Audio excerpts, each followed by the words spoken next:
Hello and welcome, ladies and gentlemen, to a new edition of the Daily Debate. In tonight's show, we're going to be focusing on the Egyptian Foreign Affairs file. We're going to be taking a look at the latest developments in this regard. Also, the updates and a review of what happened in this file for 2022. But before we start doing that, let's check out some of the main stories making the news today. And we'll start off with President Abdel Fattah el-Sisi, who participated in trilateral summit with Jordan's King Abdullah II and Iraqi Prime Minister Sayyid Mohammed Shia in Jordan on Tuesday. Presidential spokesman Bassem Moradi said the summit tackled means to enhance joint cooperation among Cairo, Amman and Baghdad. It took place within the framework of historic and brotherly ties that bind the three nations. The summit also took place within the framework of intensifying consultations and coordination on the latest developments in the Middle East region, which is witnessing unprecedented challenges that threaten the Arab and Middle East security.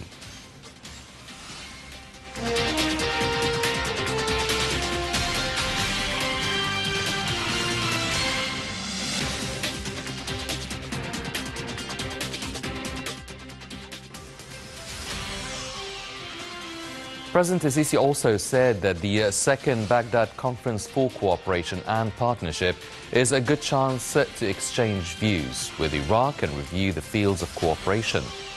Addressing the inaugural session of the conference being held in Jordan's Dead Sea, President el-Sisi expressed appreciation for reconstruction projects in Iraq through the best employment of its resources.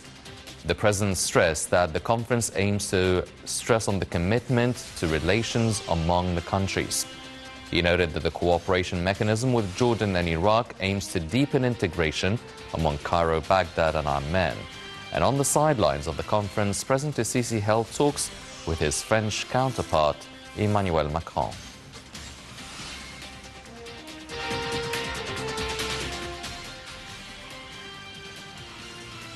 Arab League Secretary General Ahmed Abul-Ghait addressed the inaugural session of the Baghdad Conference and said the meeting is a main platform to boost cooperation.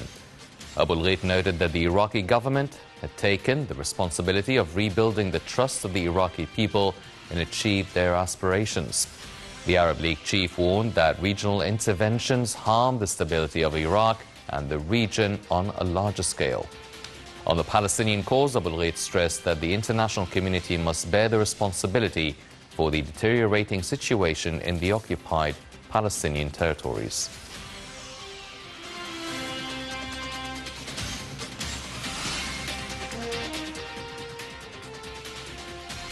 And Arab representatives to the Baghdad conference included Saudi Foreign Minister Faisal bin Farhan. Addressing the inaugural session of the conference, bin Farhan stressed the commitment to preserving Iraq's sovereignty and stability.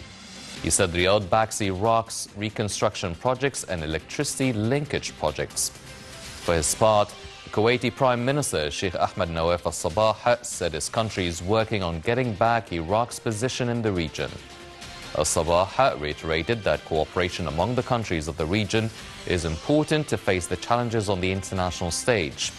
The foreign ministers of Bahrain, Oman and Iran also addressed the inaugural session, stressing the importance of cooperation and partnership among the region's countries. And EU Foreign Policy Chief Josep Borrell gave a speech before the inaugural session. He said efforts are being exerted to closely cooperate with the region's countries, especially on climate issues. The GCC Secretary General and the Organization of the Islamic Conference Deputy Chief also addressed the gatherings.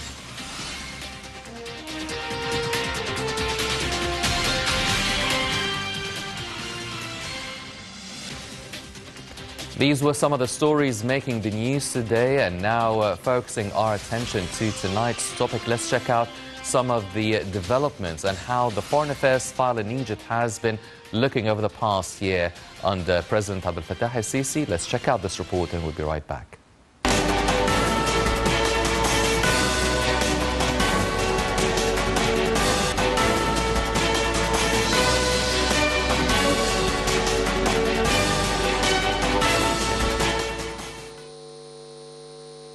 Egypt's foreign policy under the leadership of President Abdel Fattah el-Sisi has flourished during the year 2022 as the country seeks to maintain its Arab, regional and African leadership, as well as preserve good ties with various countries from all over the world.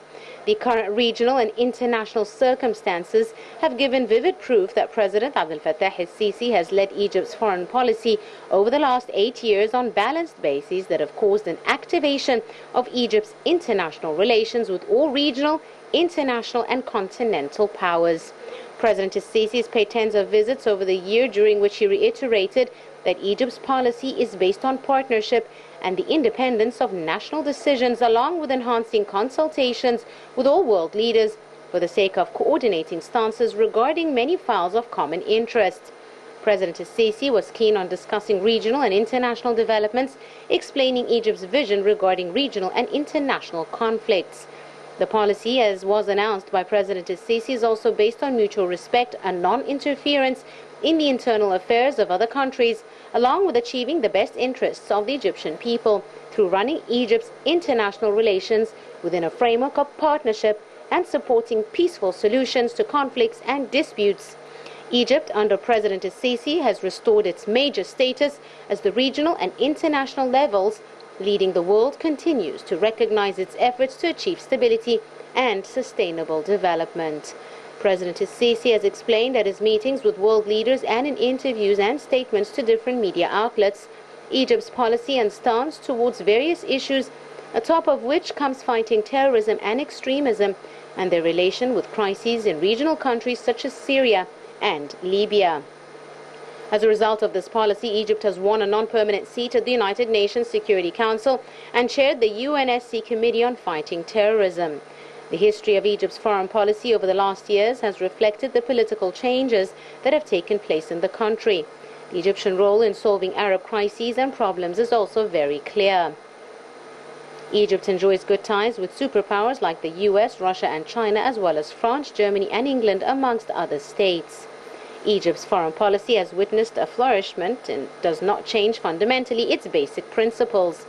Egypt also is an active member of the AU, and the first foreign visit of the newly elected president was to Africa to attend an African Union summit.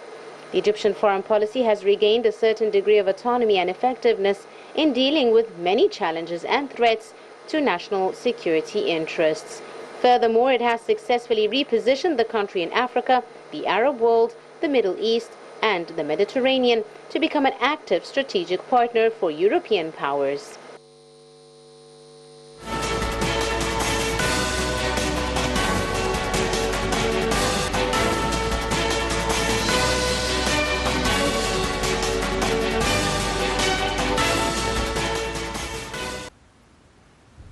Welcome back, ladies and gentlemen, and we're joined here tonight in the studio by Dr. Cherif Amir, the Professor of Geopolitical Affairs at the University of Paris. Dr. Amir, thank you very much for joining us this evening. Thank you. Dr. Amir, before we start talking about or having a review of the Egyptian Foreign Affairs file, let's check out what happened really today, the trilateral summit, the Baghdad conference taking place mainly between Egypt, Iraq and Jordan. Also, many leaders of many different countries from around the Middle East region. Also, the French President Emmanuel Macron was there.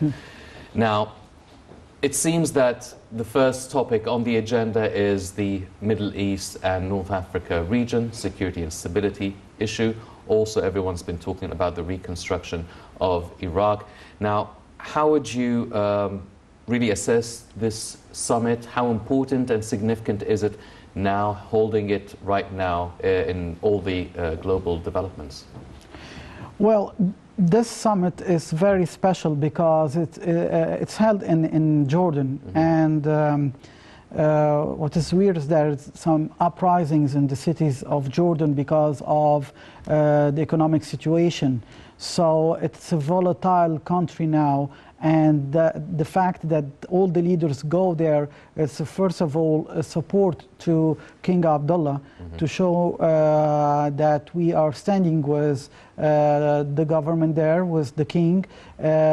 Even when the French president himself goes there, and President Sisi, of course, among all these security, it means that there is an understanding of the economic situation, the dire economic situation in the whole region, and that despite all that, there is also coordination. The fact that King Abdullah insisted that the summit takes place in his country, that means that he is willing to show the world also that we have to work together, we cannot give up.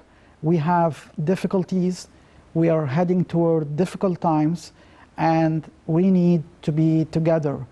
If not, things will be disastrous for everyone. Why I started about this topic, about the situation in Jordan especially? Because this is an indicator of what is going on in the whole region. Maybe it's because of the repercussions of the COVID-19, mainly also by the Ukrainian-Russian war. But let's say that if we would not stand together, it will be like the Arab Spring. Everyone left Tunisia at that time, and we have seen what took place. If we will abandon Jordan and everyone will say no for security reasons, we should cancel it, or let's make it a replacement in other country. That means that there is a retreat in front of external threats. So the important thing is to show that not only we will work to rebuild Iraq, we will also help the countries who are in need of security and economic cooperation. And also, we have to implicate the EU in the presence of Emmanuel Macron, the French president, to tell the EU, we held summit with the Russians, we held summit with the Chinese, and lately the US-African summit in Washington. And what about the EU and all that? They have disappeared from the scene. So it's time to invite them and ask their opinion about what's going on. They have a say about it. And I think that it was very wise to accept this trilateral summit at that timing. Why? Because at the beginning, we all knew that the EU had a stance towards Washington and America, and they didn't want to listen to anyone else.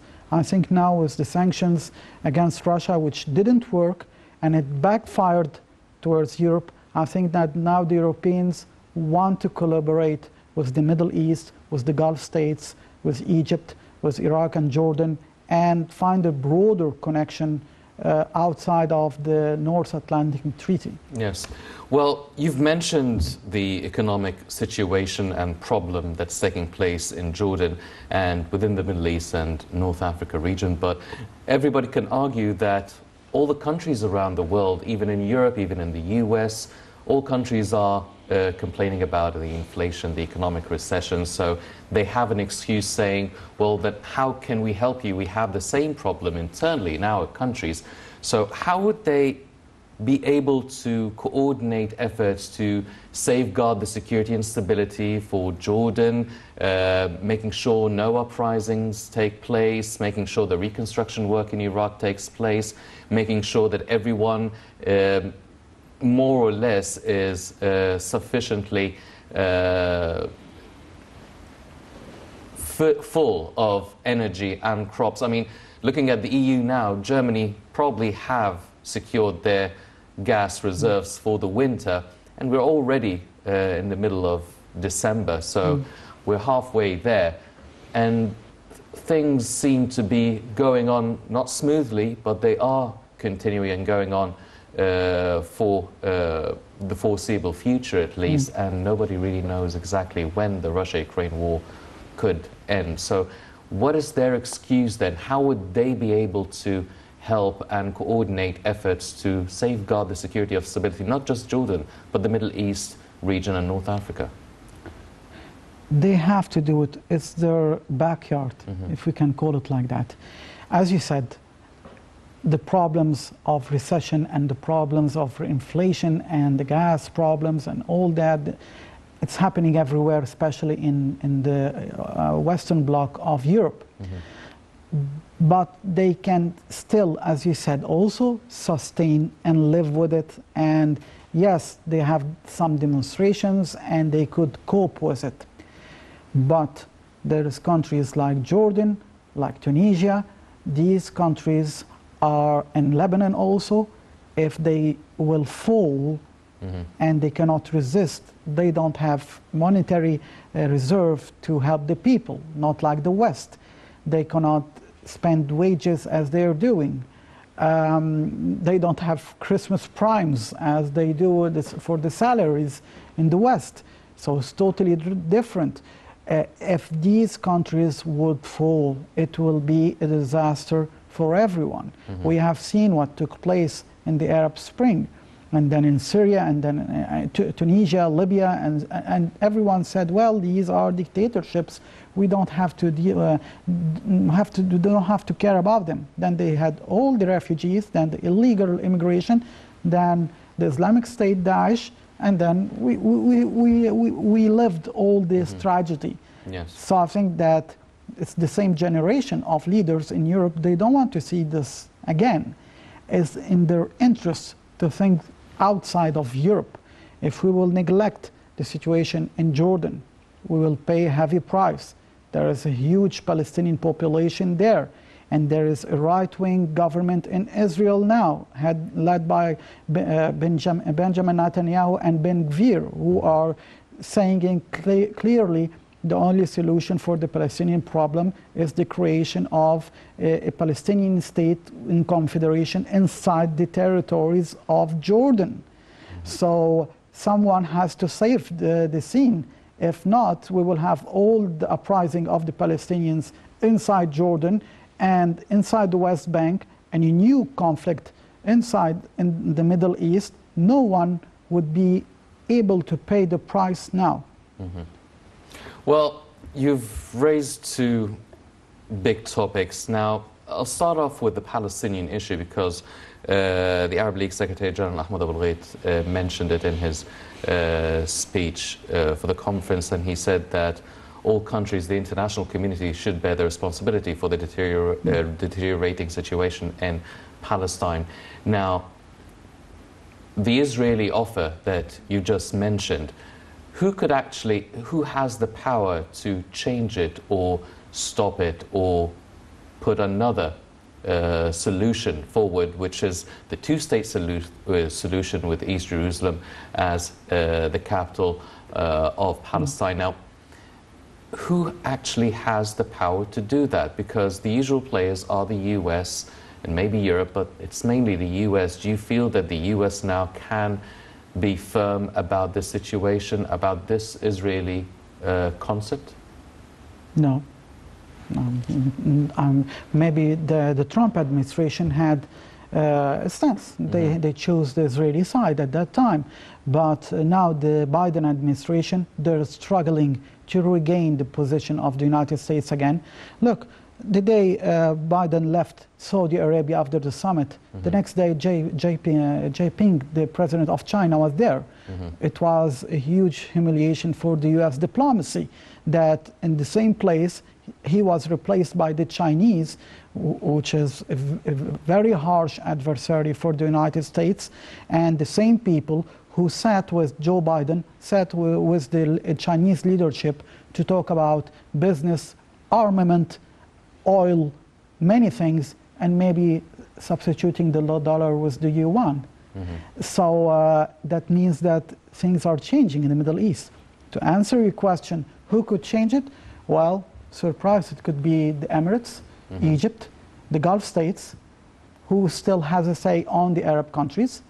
Benjamin Netanyahu doesn't want to lose the Gulf states. He signed the peace treaties with them, Bahrain, and all these countries. He doesn't want to lose it.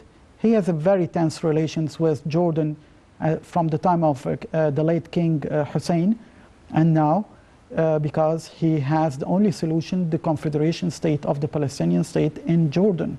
So it's very tense. So his only overture outside of Israel is the Gulf states, Egypt. He doesn't trust the Biden administration. He doesn't want to lose the Russians. Yair Lapid, who was the former prime minister who will be replaced, made a huge mistake by supporting openly Ukraine.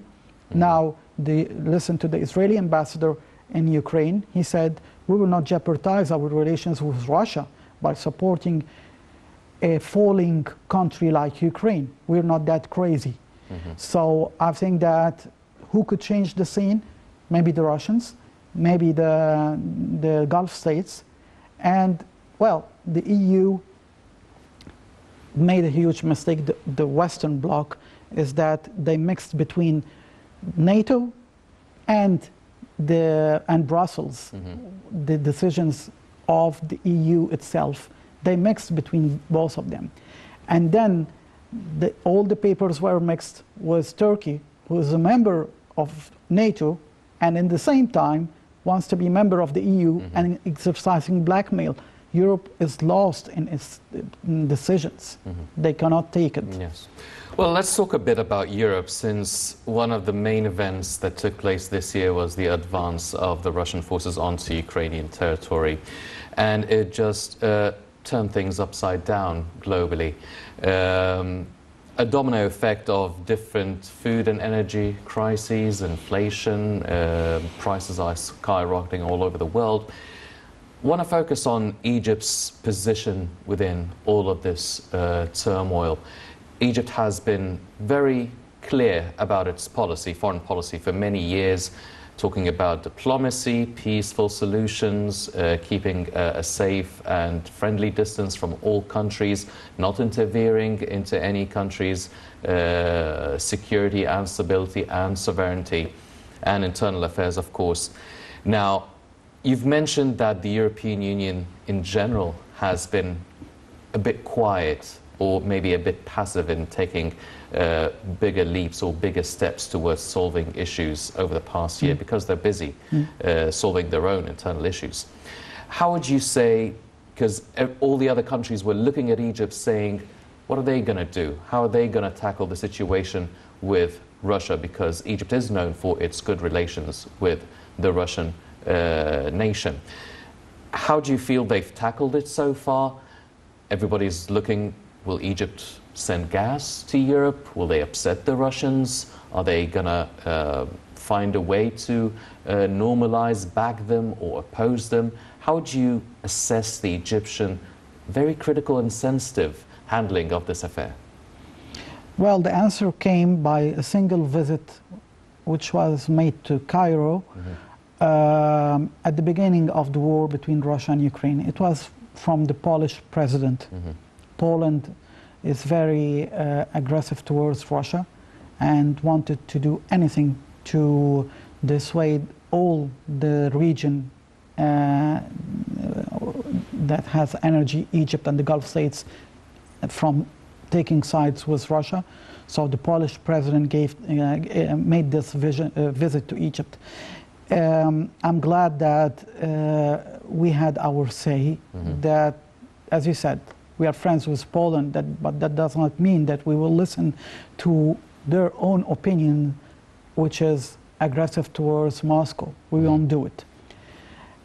Concerning how we deal with all these forces, let's not forget 2 points. The first one, yes, we have balanced diplomacy, but unfortunately, we have a heritage of more than 40 years of diplomacy since the 1970s and Camp David, that we sided with the United States fully, and the Gulf War also. We would not, I won't not say it was a bad decision. At that time, it was the unique force, and the Soviet Union was collapsing slowly till 1989. Then the final collapse in 1990. So it was wise to work with the Americans. It was wise to work with the EU. But the fact that they have economic blackmail towards all these countries in the region, it made us very slow in taking extreme and bold steps. We still need loans. And this is not the mistake of the current administration. No, it's all that is a heritage. Let's be clear. So we're paying a price for some decisions, as we are paying the price for Africa that we have neglected for years, and now President Sisi is trying to bond the ties again with every one of them to save what we could save now, because it's our own continent, our own backyard. We have to deal with, we have to work with them, we have to call them brothers, as he calls them. We never did that. So we have the heritage now, a burden that we have loans to pay, we have things to do to please some countries, but we are struggling not to let them interfere in our internal affairs. Yes. The second point is about the gas.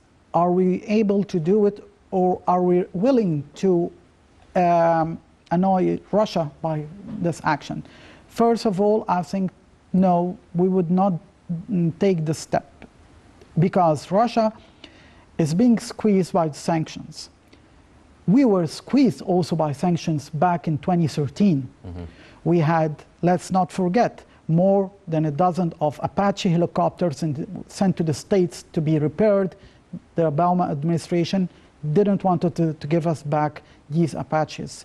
Who saved the scene to combat terrorism? It was the Russians with the MI and the K-52 Crocodile helicopters, the best, the top in the world. So they stood with us at the time of need. So I think that we have to do the same thing. These are our friends. We cannot abandon them. The second point about the gas, we cannot just export gas like that. We have regional treaties with Cyprus, Greece, Israel, Lebanon. We cannot neglect also the harassments of Turkey. It won't be that easy. So we are abiding to regional accords. The third point in the gas, and the final point in the gas, it's about the cost.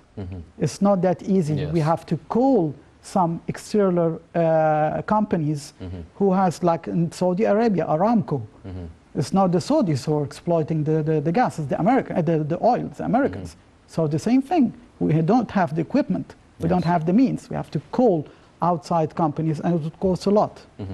Well, it seems that you've also mentioned the efforts that the Egyptian administration has been exerting in terms of strengthening the relations with the African continent, the relations that have been neglected for decades. And it's been on the agenda, it's been happening since 2019. One of the main events as well was the COP27, and Egypt really spearheaded the African continent, taking the lead role and being an ambassador for the African continent, fighting the African fight for climate change as well. How was this conference used as well to really highlight the weight and show the real political and diplomatic prowess of the Egyptian administration in light of the international community and what's been going on? It was a show of force. We showed the world that we can, again, be hosting international conferences.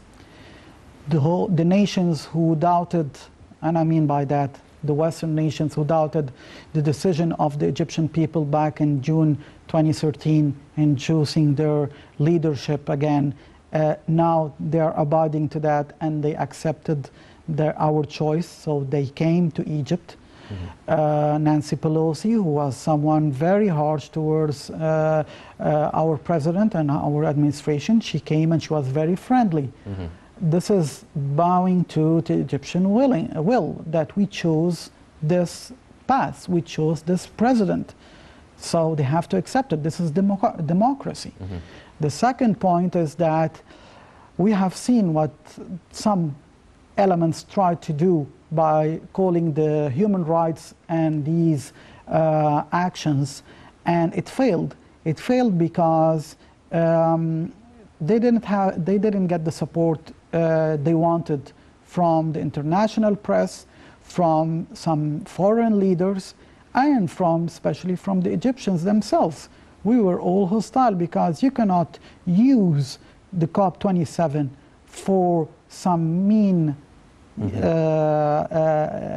goals to destabilize the country. You want to talk about human rights? Go ahead, make any conference about human rights, call it human rights, but do not go into an environmental conference and take advantage of it and make side conference and just label the country, the hosting country, about many crimes which never happened, and use it in a way to pressure this country.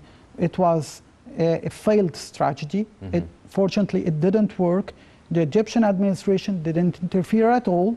We left the scene as it is under the guidance of the UN, respecting everything, because they thought that we will take an action. No, we left everything. Everyone said what he wanted to say freely, and then the conference took place and everyone went home happy. Yes. There was no decisions, of course, because of the war, but it went fine at the end. Yes. Well, you've mentioned the friendly sort of meeting between President Sisi and Nancy Pelosi, and we've quite recently as well saw and witnessed President Sisi attending the opening ceremony of the World Cup in Qatar, and we saw him meeting up with the Qatari leader and also meeting the Turkish President Erdogan. And it seemed that, because as well with the Qatari leader there was a lot of talks and banquets and talking about cooperation and normalization of relations, and we've seen over the past couple of years a roller coaster ride in terms of the relation between not just Egypt but a lot of the Gulf countries with Qatar and also with Turkey. How do you see these meetings, and do you see a change in the dynamics between the relations between Egypt and countries such as Qatar and Turkey? Well, look, the first thing that I would like to mention is when you host international events like COP27 and the World Cup, you have to be friendly. You have no other choice. So I think that the Amir of Qatar, Sheikh Tamim, had the advice. You have to talk to everyone. If you have enemies, invite them. And when he came to Egypt, he understood that the balance of exporting gas is not in his favor anymore, that Egypt is a potential player now. It will cost the West less to get the gas from Egypt than from Qatar, so things are changing. He didn't manage to take on his side the Gulf states against us. It was the contrary. The Saudis, the Emiratis told him that you have to talk with Egypt, you cannot just boycott Egypt.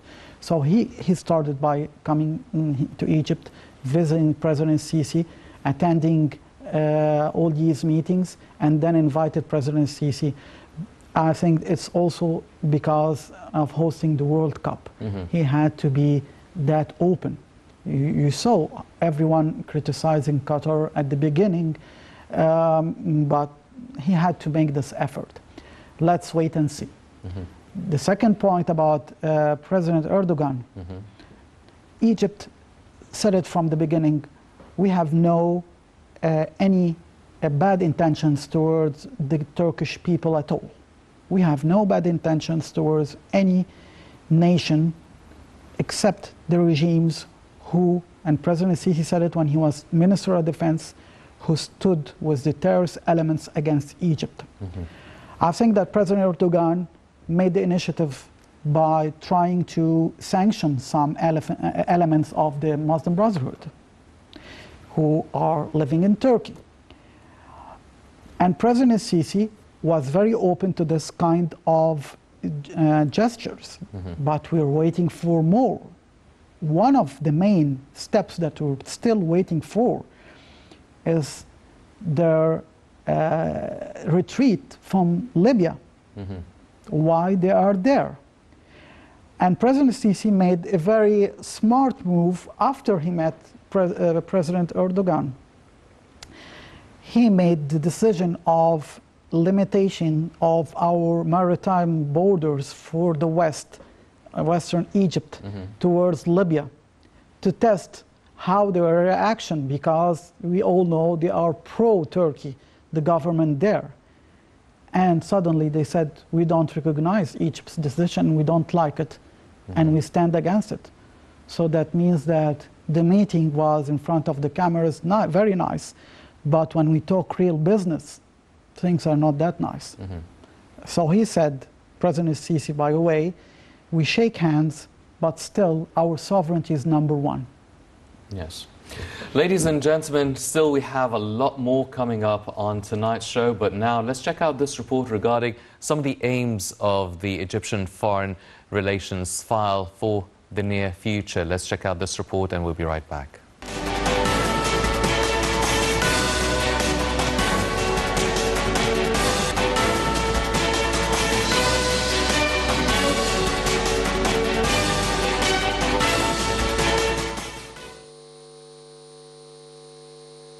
The 27th United Nations Conference of Parties COP27, which was hosted by Egypt in the Red Sea resort city of Sharm el-Sheikh last month, came at a critical time against a backdrop of a global pandemic, high energy prices, the war in Ukraine, and major disruptions to food supply chains.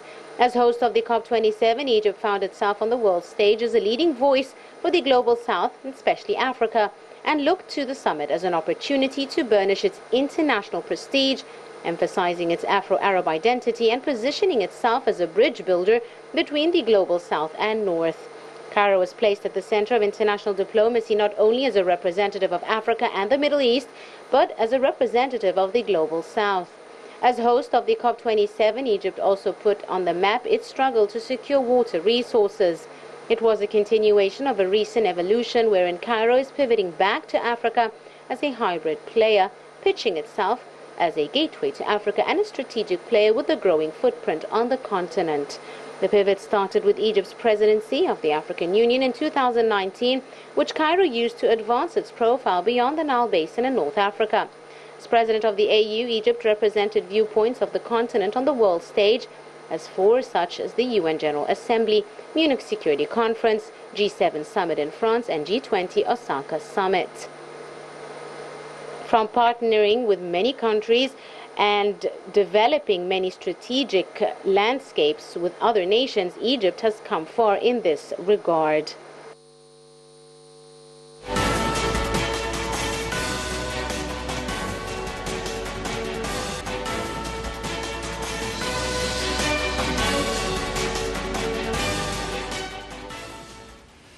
Welcome back, ladies and gentlemen. Continuing our discussion with Dr. Amir. Doctor, now we've seen a lot of developments taking place over the year. We've also seen quite recently, last week, the US administration met with African leaders, and the president was there a week ago, really trying to strengthen their relations with the African continent, which seems to be quite fashionable among all the international community. We've seen over the, not just last year, but even the year before, we've seen Japanese African summits, Chinese African summits, German African summits, European Council African summits, and the US now is doing its own summit and meeting with the African leaders. What is the significance of such a conference? Is it safeguarding any potential interests, economic interests for, because it seems that the African continent is the one place that is very rich in natural resources and could be the sort of getaway card with dealing with climate change and other energy issues around the world? Well, let me give you some elements that could explain what took place. Take example of Mali, Central Africa, the state called Central Africa, and we have also now Niger also. French troops, for the first time since the colonization, they retreated. and replaced, they say, by the Wagner, which is a paramilitary force of the Russians, but replaced by the Russians and Russian experts, military experts. And we have also the African population praising President Vladimir Putin with the Russian flags and his photos, and very proud of him. And just look at the social media. All the African participating, giving comments are pro-Russian. The continent is now white, blue, red, the Russian flag. It's a huge alert. It's not a red alert as we call it at the Soviet Union. Yeah. It's red alert. It's more than that. So the Americans, they had two options. First of all, as happened after 1945, the Second World War, they replaced the Europeans. Look, for example, at the Suez conflict in 1952. They backed President Nasser against the British, the French, and the Israelis. And they wanted to take advantage of the downfall of these empires, the British and the French. So now they are trying to step forward to show the Africans, we are the nice guys. These are the colonization, we have nothing to do with them. Although they are the ones telling the Europeans you have to work against the Russians. And they don't want to face the Russians openly on the African continent. So they're trying to call them in summits in Washington, offer them a seat in the UN Security Council, offer them $55 billion as an aid, and also offering them projects as the Chinese are doing in their mainland. The fact that the Americans has also bad history in Africa and Somalia, it was a disaster at that time, and it ended as like the Vietnam War. So they want the African nations to forget that. The problem now is that the populations in these African countries are openly pro-Russians. So the Americans, they want by any means to regain or to replace, to replace the French who had to leave Mali, had to leave Bangui, the capital of Central Africa. By the way, the culture house of Russia there, there was an assassination attempt of its leader, its director there in Bangui. So it means there is now, let's say, a dirty war in the shadow between the West and Russia inside the African continent with assassination attempts. So all the weapons are used now. The Americans now are doing the summit to say openly, we are the good people and we want to replace the Europeans. Forget about the Russians, forget about the Chinese. We have money and we have also diplomacy. We could make you a replacement of all these Asian countries. You could be shining like them. I don't think it would work because the populations there are already under the spell of the Russians and the Chinese. Do you think the U.S. administration came in a bit too late?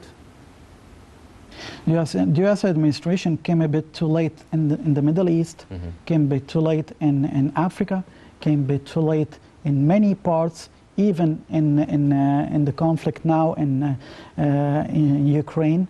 They thought that it would be a devastating defeat for the Russians, and then they discovered that the sanctions didn't work, everything didn't work, and the Russians used old weapons and just won the war. At the beginning, I mean, they got 4 these parts of Ukraine. So there is obviously instability in the decision-making process inside the White House, inside the State Department, inside the Pentagon, so on many levels. As we said, for the first time, he met with all the Arab leaders inside Saudi Arabia, and the next day the Chinese were there. This is a huge, huge sign that things are changing, and the Americans, they have to adjust their policies and be very aware that the map is changing, the world map is changing. So if the world map is changing and maybe the US, I mean, maybe it's a strong term to use, but maybe taking a little bit of a backseat now in front of Russia or China. And you've mentioned how the European Union has been quite silent or idle under the current circumstances. Is it a time for now to really translate all these meetings and summits and conferences between Russia, many European countries, and Asia and Japan and China to actually implement and translate these meetings and agreements being signed and promises of developmental projects and funding to be translated on the ground to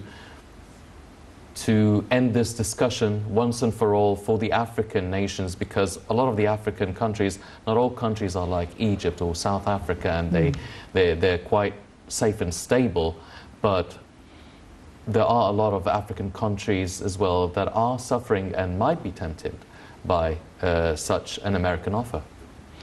Well, I think that still the superpowers are regarding their own interest. And by the way, when you said the Americans are retreating in a way, I have a quote from Samuel Huntington, the author of The Clash of Civilization. And he's the one who said in the 1990s that Ukraine will be the base of all these conflicts. And then he divided the map between the West and the East. And he made something very interesting. He said, all civilizations like the letter S. It becomes from a point and goes up, and then the curve goes down. Or you come from the bottom and then you go up. So you have to go to the top and then you will go down again. So I think this is what's taking place now. These forces, these empires, the fact that the French are leaving a country like Mali, the decline of the economy of Germany, the United States, who doesn't have any real say on the things in the Middle East, which is the hub of oil, gas, and all the energies. That means that countries like China, like Russia, they're not interested now in negotiating because it's not after that you felt that you didn't gain something from being aggressive that when you will call me to sit and talk that I will accept it. So the Russians are taking advantage of the weakness of this sport. It's the part of history. The Russians were weak at a certain time during the last days of the Nikolai II Tsar in 1917, and the collapse of the Russian Empire, and then the collapse of the Soviet Union. Now they want to regain their place. So of course not, they would not sit and talk like that, except, as President Vladimir Putin said, if we are threatened, then all weapons are being used, diplomacy and nuclear weapons. Well, so it seems that, I mean, the Russian advance took place on February 24th. It's almost 10 months now. It doesn't seem like there's an end to it within this year, at least. And it seems to be the one event that will be more or less directly or indirectly dictating the future of foreign relations around the world. Focusing on Egypt, what should be Egypt's aim for the next year? I mean, 2 weeks are left. How much can we actually do? Or what should we be looking for in terms of 2023? What sort of normalization or diplomacy are we looking for towards Russia, for instance, towards the Gulf and the Far East? What sort of relations are we expecting to have within the rest of the African continent? Is the Ethiopian Renaissance Dam still on the agenda of the topics to tackle? What are Egypt's aims for the foreign relations file next year? Egypt's aim is to gain time for stability, because we cannot afford any instability again after 2011. We have to gain time by calming all the parties, but things are not in our hands. The COVID-19 wasn't in our hands. The war between Russia and the West, it's not, let's call it like that, it's not in our hands. The exploding, this kind of prices, it's not in our hands. So the only thing that we have to work on is be open to negotiations, of course, with the Russians and the Chinese. They are gaining now force. Look at the Russians, now they control all the grains in Ukraine, all the gas, all the mines there, and we know that they have the most sophisticated armament. On the same time, Europe are our neighbors. Yes. And our neighbors, we have to work with them. We cannot neglect them. We need also their financial and diplomatic support. The United States is still the force that guiding everything over the scene. We have to listen to them also, but be very aware that what took place in 2011, after working as a close ally to the United States, one day it will end, and it will end dramatically. So we have to put it in mind. Yes. Ladies and gentlemen, as Dr. Amir has mentioned and really illustrated how critical and sensitive the diplomatic relations are for a nation, especially for a country like Egypt, maintaining safety and security and stability within different political turmoils and developments taking place, not just in the African continent, but all over the world. And still a lot more needs to be done. But unfortunately, that's all the time we have for this edition of the Daily Debate. Before we go, I'd like to thank my very distinguished guest with his very enriching discussion, Dr. Cherif Amir, the Professor of Political Affairs at the University of Paris. Dr. Amir, always a pleasure having you with us on the show. Thank you. Thank you very much, sir.